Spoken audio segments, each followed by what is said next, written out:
Que le Père des Esprits soit glorifié pour cette nouvelle audio. Nous lui rendons honneur et grâce. Merci Seigneur pour ce que tu permets, Seigneur Dieu, pour voilà, ce temps que tu nous donnes. Merci pour le souffle de vie. Merci pour ta parole. Merci pour les saintes écritures qui nous enseignent encore et nous fait croître et nous perfectionne de jour en jour à la stature parfaite de Christ. J'aimerais partager avec vous un passage, un sujet, bien aimé dans le Seigneur, que je trouve véritablement triste, qui me fond le cœur. Et voilà, c'est avec beaucoup de tristesse que je fais cet audio.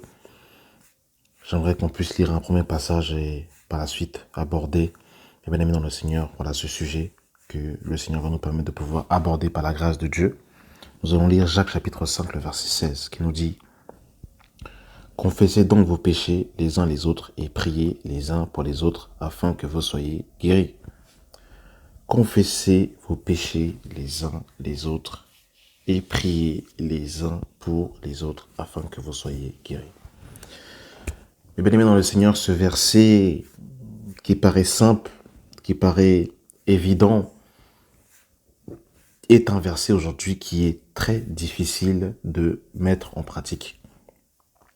Alors j'aimerais bien nous dire ici, lorsque je parle de confesser ses péchés les uns les autres, je ne parle pas ici, mais bien aimé dans le Seigneur, de la défaite par rapport au péché. Je ne parle pas du fait de vivre dans le péché, de pratiquer le péché. Mais au sein d'une église locale, il y a des réalités qui sont là. Il y en a qui sont debout, il y en a qui tombent, il y en a qui sont en train de se relever. Ça fait partie d'une assemblée. Et Jacques en était parfaitement conscient. Et c'est pour cette raison qu'il dit « Confessez vos péchés les uns les autres ». Vous savez, quand on voit une assemblée, qu'on voit des frères et des sœurs se rassembler, communier, prier, chanter, louer, écouter les enseignements, d'un œil humain, on peut croire que tout le monde est au diapason, tout le monde est au même niveau. Mais quand on regarde avec le regard du Seigneur et quand on connaît, et même nous, on ne peut pas tout connaître, Dieu seul sait et connaît les profondeurs de chacun, et bien on se rend compte que certains vivent des réalités très difficiles. Certaines personnes tombent dans le péché, veulent en sortir, mais ne savent pas comment sortir. Certains ont des difficultés, ont des lacunes sur certains points et luttent avec des réalités dans les coulisses, dans l'intimité, qui les éloignent de la communion fraternelle, qui les éloignent des frères et sœurs. Ils sont rongés par la culpabilité, rongés par le remords. Et ils ont juste une seule chose, c'est de se cacher et d'être dans leur coin, de ne pas justement être vus. Et ils voudraient partager leur réalité, leurs difficultés à des frères et sœurs. Sauf que la réalité aujourd'hui, quand on rencontre, c'est quoi? C'est que ce passage-là, aujourd'hui, il est très difficile à pratiquer. Parce qu'aujourd'hui, malheureusement, on marche sur des œufs. On s'appelle frères et sœurs, mais est-ce que véritablement on est frères et sœurs? Frères et sœurs, aujourd'hui, il faut dire la vérité, c'est un slogan. C'est un mot qui fait joli, mais dans la vérité, on n'est pas véritablement frères et sœurs. Parce que mon frère, ma sœur, dans la chair, eh bien, j'ai cette proximité, cette dimension de transparence où il me connaît. Il connaît mes points forts, il connaît mes points faibles. Il connaît mes axes d'amélioration. Il sait tout de moi. Je parle dans un sens logique des choses. Bien évidemment, il y a des frères et sœurs qui ne se parlent pas. Mais je parle dans un sens logique des choses. Dans une famille normalement constituée, entre frères et sœurs, normalement, on se connaît. Mais ce n'est pas le cas dans la communion fraternelle. Dans la communion fraternelle, dans la vérité, on ne se connaît pas véritablement. Dans la communauté, on a des appréhensions, on a des a priori, on a des... Alors on marche sur des œufs, on se regarde, on ne s'ouvre pas véritablement parce qu'en fait on a peur de se montrer véritablement qui on est. C'est pour ça qu'il y a beaucoup d'apparence de la piété. L'apparence de la piété vient aussi par manque de confiance, manque de considération des uns des autres, parce que j'ai peur d'être vrai, en fait. J'ai peur d'être moi-même. Donc, du coup, comme je ne veux pas être moi-même, je vais jouer un rôle pour être accepté des autres, en fait. Pour être accepté des autres, et ça, on le voit. Des frères et sœurs qui vont s'habiller d'une certaine manière dans la communion fraternelle, et sur les réseaux sociaux ou à l'extérieur, ils s'habillent d'une autre manière, en fait. Parce que pour être joli, pour me fondre dans la masse pour être accepté de mes frères et mes sœurs. Je veux mettre l'habit du moine, l'habit du dimanche pour être accepté des frères et des sœurs. Donc on voit qu'en vérité, il n'y a pas cette sincérité-là. Il est préférable de venir habiller d'une certaine manière étant sincère pour que Dieu nous transforme véritablement, plutôt que de venir étant habillé comme Marie de Magdala et être finalement habillé comme Rihanna la semaine. Et c'est ça la réalité de nos assemblées malheureusement aujourd'hui. On marche sur des œufs, on ne se connaît pas véritablement. On se donne une image en fait, mais on ne se montre pas tel qu'on est. Mais pourquoi on ne se montre pas tel qu'on est? Parce qu'il y a aussi une autre réalité, c'est qu'on est dans un jugement actif permanent. On vient dans l'assemblée pour critiquer, pour murmurer, pour médire sur son prochain. Et on est prêt à dégainer la pierre, dégainer l'épée pour lapider son frère, pour couper l'oreille de son frère malheureusement, parce que c'est comme si inconsciemment on se réjouit qu'un frère ou une sœur trébuche. Il y a des chaînes sur Internet, sur YouTube, qui sont spécialistes de faire des montages uniquement lorsqu'un frère ou une sœur a trébuché, est tombé dans un péché. Et ça, c'est une catastrophe sans précédent. On va lire juste un passage de l'apôtre Paul qui va parler justement des faux frères, de ceux qui étaient ennemis de la croix. Mais quand il parle des faux frères, quand il parle des gens qui sont ennemis de la croix, quel était son état d'esprit? Regardez, on va lire ce passage. Philippiens 3, le verset 17. Soyez mes imitateurs, frères, et portez les regards sur ceux qui marchent selon le modèle que vous avez en nous. Car il y en a plusieurs qui marchent en ennemi de la croix de Christ. Je vous en ai souvent parlé, et j'en parle maintenant encore en pleurant. Donc pour Paul, ce n'était pas un sujet de joie. Dans Philippiens 1, même un peu plus tôt, il dira de ceux qui me causent des tribulations dans ma chair, dans mes liens, pardon. Ce n'était pas un sujet de joie pour Paul de parler de ceux qui étaient ennemis de la croix de Christ. Il le disait en pleurant. Mais aujourd'hui, c'est un sujet de réjouissance. On se réjouit de la chute de l'autre. Mais vous avez vu, je vous avais dit que c'était un faux frère. Mais vous avez vu, je vous avais dit que c'était une impudique. Mais vous avez vu, je vous avais dit que, en fait, le dimanche, elle s'habille d'une certaine manière. En fait, c'est comme si on attend la chute. Et quand la personne, justement, eh bien, tombe dans ce qu'on avait dit, on se réjouit et on bombe le torse. Et on est content en disant « mais je vous avais dit que c'était un faux frère, je vous avais dit que c'était un impudique. » Mais il n'y a même pas ce temps de prière, il n'y a même pas ce temps où je vais essayer de gagner mon frère, il n'y a même pas ce temps où je vais même rentrer en jeûne pour ce frère ou cette sœur. Parce qu'il faut savoir que quand Dieu te révèle la nudité d'un frère ou d'une sœur, c'est pas pour aller l'exposer, c'est pour d'abord aller prier pour lui. D'abord passer du temps dans la prière. Mais nous, on a cette salive-là, au lieu de justement l'utiliser pour pouvoir prier pour le frère et la sœur, pour pouvoir s'engager dans la vie de la personne, pour pouvoir aider la personne à aller vers le haut. Parce que c'est facile de dire qu'une sœur est colérique, de dire qu'un frère, il est violent, de dire en fait qu'un frère, il est alcoolique. C'est facile de dire ça, de constater les défauts. Et vous savez, il n'y a pas besoin d'avoir l'Esprit de Dieu pour constater les défauts. Il n'y a pas besoin d'avoir l'Esprit de Dieu.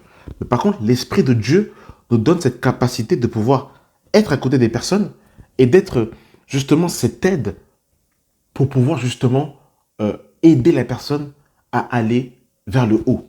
Mais nous, c'est pas ça, c'est pas le cas aujourd'hui. Aujourd'hui, on se réjouit de voir en fait une sœur qui était pieuse, qui marchait dans la justice, qui a marché dans la sanctification. Elle a réussi à marcher avec Dieu pendant un laps de temps. Et malencontreusement, un jour, pour elle, cette sœur, eh bien, elle est tombée avec un frère. Là, en fait, on est prêt à remettre en cause sa foi. On lapide la sœur, on l'expose et on a fini.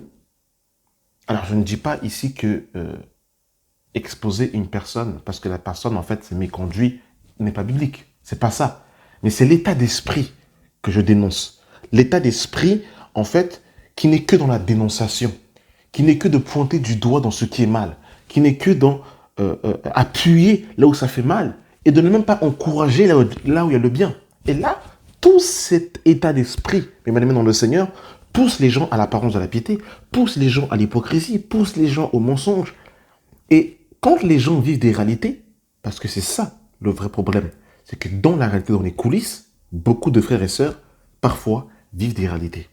Sont dans la convoitise, sont dans la masturbation, sont dans l'adultère, sont tombés dans l'impudicité, ont des problèmes par rapport en fait à la colère, ont des problèmes par rapport en fait aux mauvaises pensées, ont des problèmes par rapport en fait à la mode, ont des problèmes par rapport à l'amour à l'amour de la musique du monde. Toutes ces choses sont dans l'assemblée.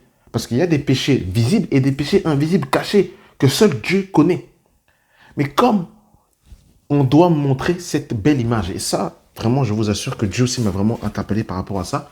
Vous savez, quand on lit les Écritures, Dieu est le Dieu de la lumière. C'est-à-dire que quand il nous parle, par exemple, de David, qui est l'homme selon son cœur, Dieu ne nous montre pas seulement une seule facette de David. Il nous montre les bons côtés de David et il nous montre aussi les mauvais côtés de David, les failles de David.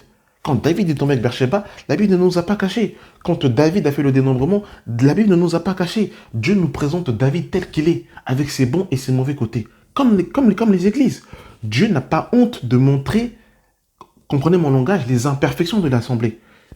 Le Seigneur aurait pu, lorsqu'il nous parle par exemple de Corinthe, nous parler uniquement des dons spirituels qu'il y avait à Corinthe, des bons côtés de Corinthe. Mais le Seigneur, dans sa transparence, nous montre les bons côtés de Corinthe et les mauvais côtés de Corinthe. Quand on lit les 7 églises de l'Apocalypse, on voit les bons côtés et on voit également les mauvais côtés. Or, nous autres, qui voulons justement avoir cette hypocrisie, eh bien, on aime montrer toujours le bon côté des choses. Et dans une assemblée, eh bien, il n'y a pas que des choses bonnes. Il y a aussi des choses qui ne sont pas bonnes. Mais ça contribue au perfectionnement des saints. On doit aller de progrès en progrès et de gloire en gloire. Donc, quand on est dans cette philosophie de toujours montrer une belle image de nous, eh bien, automatiquement, on peut tomber dans l'apparence de la piété et on peut même aussi être hypocrite. Et c'est pour ça que c'est important, avant de prêcher la parole, d'être soi-même une lettre écrite. Parce que quand on est une lettre écrite, même quand on exhorte, quand on témoigne, quand on prêche, eh bien, notre propre vie est une source de témoignage, en fait. On dit le bon côté et on dit le mauvais côté. On dit là où Dieu nous a fait grâce. On dit là où Dieu nous a perfectionné.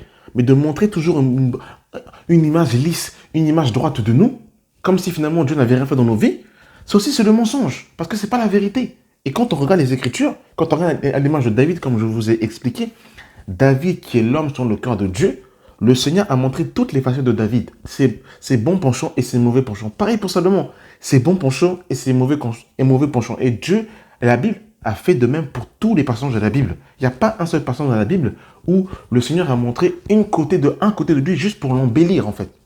Et ce côté-là, d'avoir en fait une image lisse de nous, eh ben, nous-mêmes, des fois, nous porte à préjudice, nous-mêmes nous porte à faux. Et malheureusement, pour revenir sur le passage de confesser vos péchés les uns les autres, tellement en fait que les gens attendent de nous une perfection, tellement que les gens attendent de nous l'excellence, non qui vient du Seigneur, mais qui vient de nos propres capacités, le jour où un frère ou une sœur, malheureusement, se méconduit ou tombe, il a peur de pouvoir s'ouvrir et de dire, mes frères, actuellement, je traverse une difficulté. Je vous donne un exemple dans la communauté. Des fois, ça peut arriver dans la marche, parce que la marche avec le Seigneur n'est pas linéaire. Des fois, on marche est constant. Des fois, nous courons vite. Des fois, on ralentit. Des fois, on a une pente sur le côté. Des fois, on s'arrête. Des fois, on peut tomber. Ça peut arriver dans la marche d'un enfant de Dieu. Mais vous verrez qu'il y a des chrétiens, quand on les entend, tout le temps, ça va bien.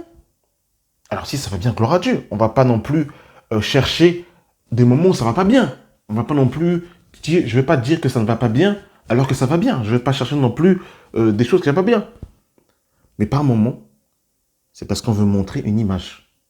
C'est parce qu'on est on veut refléter quelque chose qu'on n'est pas en fait. Mais au-dedans de nous, en fait, on est creux. Au-dedans de nous, en fait, on se pose des questions, on est anxieux.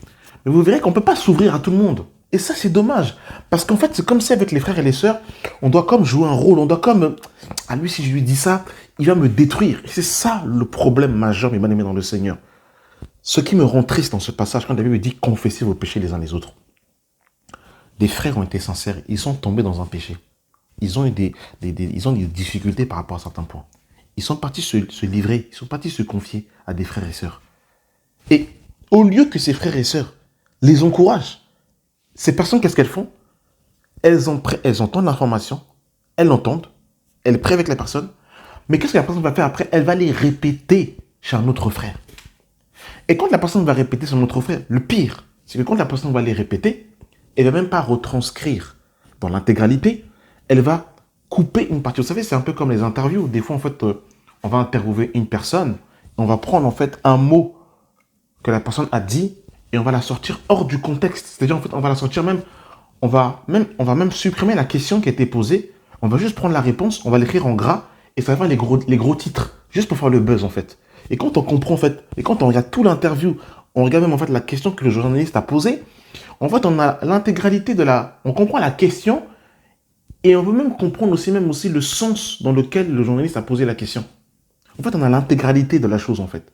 Mais aujourd'hui, quand, en fait, quelqu'un vient se confier, eh bien, la personne qui va les répéter, elle va juste répéter la chose qui, elle, l'intéresse. Tu sais, la sœur là, elle est venue me parler, franchement, elle a dit que, voilà, soi-disant, ni sainte ni touche, qu'elle est prise, elle n'a pas de maquillage, mais tu sais qu'elle est tombée avec le frère Charles, elle est tombée avec le frère Paul, ils sont tombés, franchement, ils sont partis à l'hôtel, franchement. Attends, mais comment tu sais ça? Mais oui, elle m'a dit. Bah, mais regarde même les screenshots qu'elle m'a fait.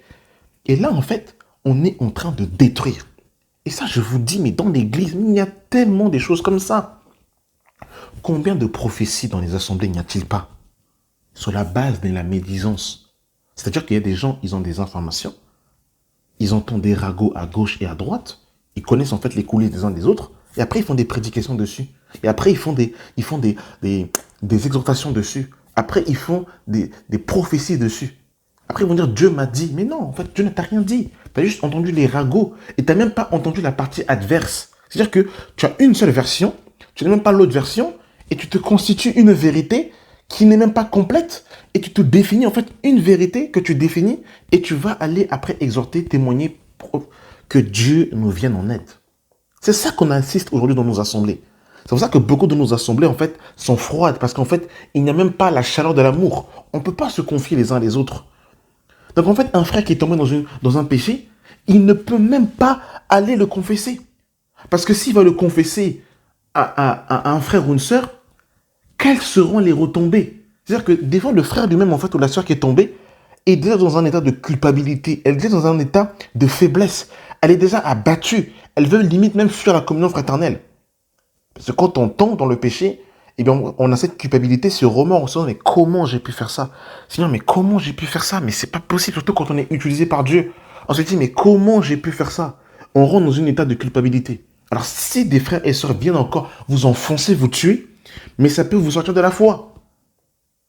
Ça peut vous détruire, vous anéantir. Et ça, dans l'assemblée, dans les églises, il y en a tellement des choses comme ça. Il y en a tellement. Et finalement, à qui peut-on se confier? À qui peut-on se confier? Et c'est là qu'on se rend compte, en fait, que dans les communautés, on a très peu d'amis, finalement. Parce que la Bible dit que l'ami aime en tout temps, et dans le malheur, il se révèle comme un frère. Comme un frère.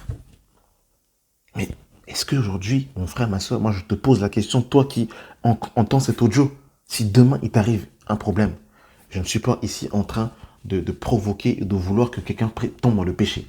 Mais demain, tu n'es même pas dans un péché. Je mets le péché de côté. Tu vis une réalité. Tu es tourmenté par quelque chose qui te tracasse.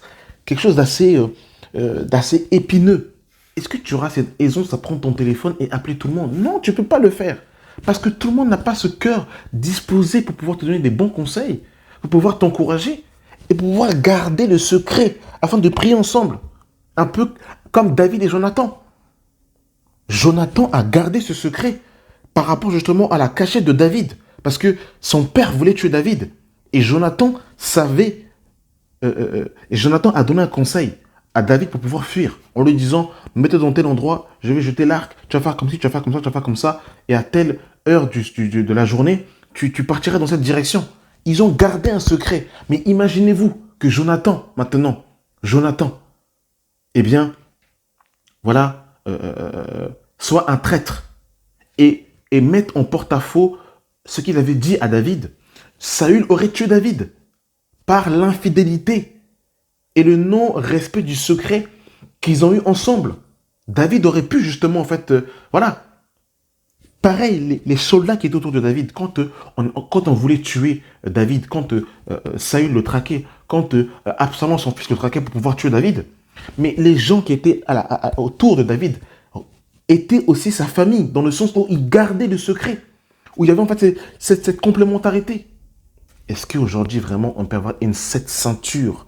On se dit, voilà, tel frère, telle sœur, je sais que si je me confie, non seulement ils vont prier pour moi, mais leur regard sur moi ne va pas changer. Ils vont m'apprécier tel que je suis. Alors comprenez bien mon langage ici, je ne fais pas l'apologie du péché. Parce que c'est ça le problème aujourd'hui. C'est que on va parler d'un sujet simple, mais on peut aller en fait dans tous ces extrêmes. Je ne fais pas l'apologie, mais je parle malheureusement d'une réalité que l'on vit dans nos églises, malheureusement aujourd'hui. Et ça, c'est tellement triste aujourd'hui qu'on ne peut pas se confier. Tu veux prier avec un frère ou une soeur, tu veux confesser, mais tu ne peux pas. Et vous savez ce qui est terrible encore?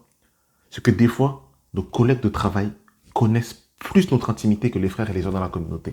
Et ça, c'est grave. Des fois, en fait, on va vivre des réalités. On peut se confier facilement à un collègue de travail. On peut se confier facilement à un voisin. Mais on a plus de mal à se confier à un frère ou une sœur. Et ça, c'est terrible, ça. Parce que les frères et les sœurs, avec les Écritures, avec la Bible, avec l'onction, avec Dieu m'a dit, ils sont capables de te tuer alors que tu es parti te confier. Et le problème qui était déjà assez grand peut encore s'embraser parce que tu es parti te confier à un frère ou une sœur. Et ça, mes bien-aimés dans le Seigneur, c'est terrible. Il ne faut pas qu'il en soit ainsi, mes bien-aimés dans le Seigneur. Il ne faut pas qu'il en soit ainsi. Il ne faut pas qu'il en soit ainsi. Que le Seigneur nous vienne en aide. Que le Seigneur nous aide, mes bien-aimés dans le Seigneur.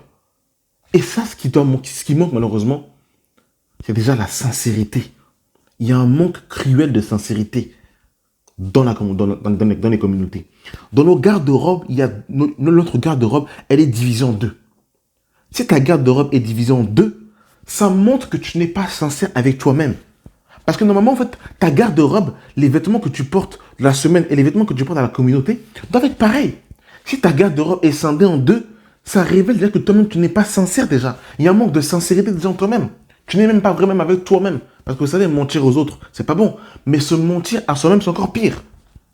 Se mentir à soi-même, c'est encore pire. Que Dieu nous vienne en aide, que Dieu nous sauve. La sincérité. Garder le secret. Vous savez, dans la bouche, là, on parle trop. On aime beaucoup trop parler. C'est-à-dire que des fois, là, il faut que Dieu nous mette du scotch. On aime trop parler. On n'arrive pas à confier les choses. Et des fois même, par manque de sagesse, on va dire quelque chose. On a l'impression que la chose qu'on va dire, c'est rien. Mais est-ce que c'était utile de dire ce que tu as dit? Est-ce que c'était édifiant? Il y a des choses, c'est pas que c'est un secret ou que c'est pas un secret. Mais il y a des choses, c'est pas utile de les dire. Comme la Bible dit, tout est permis, mais tout n'édifie pas. Il y a des choses, c'est pas édifiant. Tu n'as pas besoin de le dire. Pourquoi tu l'as dit? Ça sert à quoi? Le fait de dire ça, qu'est-ce que ça va engendrer derrière? Il y a des commentaires, il y a des remarques, il y a des paroles, il y a des rajouts qu'on veut faire qui ne sont pas édifiants, qui ne servent à rien. Et on doit tout simplement se taire. Que Dieu nous vienne en aide. Parce que ça crée des grabuges pour rien. Seigneur, viens nous en aide. Seigneur, sauve-nous. Seigneur, aide-nous. Donc voilà l'état de nos églises. Nous sommes dans des églises aujourd'hui, dans des communautés remplies d'hypocrites, remplies d'apparence de la piété, remplies de frères et sœurs qui font profession de servir Dieu, mais qui en réalité vivent des véritables difficultés. Moi, je peux vous dire que des frères avec qui je peux me mettre à nu et me montrer tel que je suis véritablement, je me dis, mais je peux compter sur le bout des doigts. Parce qu'il y a des frères, c'est pas que tu ne veux pas te montrer tel que tu es, mais te montrer tel que tu es serait pour eux et pour toi une pierre d'achoppement. Et ça, c'est grave, ça ne doit pas être ainsi. Moi, je vis une communauté, je vis une communion avec des frères, où quand on vit des réalités, on le dit, on parle. Voilà, il y a ça, il y a ça, il y a ça, tu sais, tu as vu, voilà, je vis ça, je vis ci, je vis ça comme réflexe. Et c'est ça la communion fraternelle. La communion fraternelle, c'est pas simplement se rassembler entre quatre murs, chanter, prier, louer, exhorter, donner son offrande. Non, la communion fraternelle, c'est aussi dire, voilà, frère, en ce moment, je vis des réalités dans mon travail, j'ai un collègue de travail, il me persécute, c'est dur, vraiment. Prie pour moi. C'est ça la communion fraternelle, c'est ça la communauté. Voilà, frère, sincèrement, dans mon couple actuellement, je vis des réalités, sincèrement, c'est compliqué. Prie pour moi.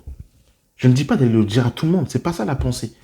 Mais au moins un frère ou une sœur avec qui vraiment tu peux être en binôme, avec qui vraiment tu peux avoir ce cœur vraiment où tu te montres tel que tu es. Mais aujourd'hui, c'est compliqué, c'est difficile de dire cela. Tu donnes un secret à quelqu'un, tu te confies, et ben tu peux être sûr que demain sur WhatsApp, ta vie est publiée. Ça, c'est quand même terrible, ça. C'est quand même terrible. Et je terminerai par là. Je terminerai par là. Dans le mariage, mes bien-aimés dans le Seigneur, que Dieu nous aide. Dans le mariage, on doit être avant tout frères et sœurs. C'est important, c'est important. C'est important parce que vous savez, quand on se marie, souvent, en fait, l'excessivité de la jalousie, l'excessivité, en fait, en gros, des caractères impulsifs, de la colère, du manque de confiance, fait que des fois, on peut brider son mari ou sa femme. Vous savez, quelqu'un qui est susceptible, quelqu'un, en fait, à qui tu ne peux pas dire tout, parce que si tu lui dis quelque chose, la personne va pleurer, la personne va s'énerver, la personne va ne plus te parler, la personne va bouder. C'est ce que l'on voit dans beaucoup de couples, malheureusement. On en revient encore au caractère. Ça empêche aux frères et aux sœurs qui sont mariés d'être vrais les uns les autres. Et ça, je vous dis, c'est aussi un piège où le diable s'immisce, fait des brèches, des trous, et que des frères et sœurs mariés, parce qu'en fait, quand on est marié, ça reste mon frère et ma sœur, on ne peut pas se confier. Si je vis une réalité au travail et que je suis persécuté, et que des femmes, par exemple, me poussent au péché sexuel, je dois normalement avoir cette capacité de venir voir ma femme et de dire, mon époux, au travail actuellement, voilà, je suis attaqué, prie pour moi. Mais qu'est-ce qui se passe? Le frère va venir voir sa femme et lui dire, voilà, il y a des réalités. Mais comment ça? T'es charnel, c'est pas normal, et tout. Voilà, c'est qui celle-là? Je vais débarquer, je vais l'insulter, je vais la taper. Vous avez en fait ce côté-là où en fait, on n'arrive même pas, tellement qu'il nous manque la maturité de recevoir des informations. Parce que c'est ça aussi. C'est que il faut, vous savez, quand on reçoit une information, il faut une stature. Et il faut savoir tempérer. Tu reçois une information, tu restes d'abord en prière. Tu ne prends pas des décisions actives ou des décisions farfelues où tu dis des mots qui dépassent ta pensée. Tu dois savoir en fait temporiser. Il y a un frère, par exemple, qui, voilà, est en train de draguer ta femme. Ta femme vient te le dire. Toi, tu commences directement, tu appelles le frère, tu donnes rendez-vous sur un parking pour commencer à le taper. Et en fait, c'est comment? En fait, vous savez, en fait, et ça, je vous dis, en fait, c'est pour ça aussi, des fois, fait qu'il n'y a pas cette, comment dire, cette facilité, justement, en fait, à se partager les uns les autres, parce que, des fois, on est trop émotionnel, trop dans les émotions. On entend une information, c'est fini, ça part dans les quatre murs. Et ça peut arriver, je ne dis pas que c'est bien, ça peut arriver. Ton mari, il vient et te dit, voilà, aujourd'hui, malheureusement, j'étais faible, j'ai convoité. Je ne dis pas que c'est bien. Je ne dis pas qu'il faut le faire. Mais si ça venait à arriver, bah, le mari doit être dans cette capacité. Je ne dis pas, il convoite lundi, il convoite mercredi, il convoite jeudi. Non, je ne parle pas de ça. C'est pas de ça dont je parle. Maintenant, en fait, on est dans une dimension où on peut tout se dire. Mais aujourd'hui, on est dans une réalité, on ne peut pas tout se dire parce que tu sais que si tu dis, en fait, c'est compliqué, en fait. Vraiment que Dieu nous vienne en aide. Que Dieu vraiment nous donne vraiment justement en fait cette véritable fraternité, cette véritable amitié, cet amour véritablement les uns pour les autres pour ne pas chercher la faille de l'autre, que l'autre tombe dans le trou. Mais vraiment qu'on puisse être vraiment des frères et des sœurs. Et que si un tombe, l'autre le relève. Si un a des difficultés, priez les uns pour les autres. On a besoin de véritablement l'amour de Dieu. Amen. Merci d'avoir pris le temps d'écouter cet audio et que la grâce et la paix soient avec vous au nom de notre Seigneur et Sauveur Jésus-Christ. Amen.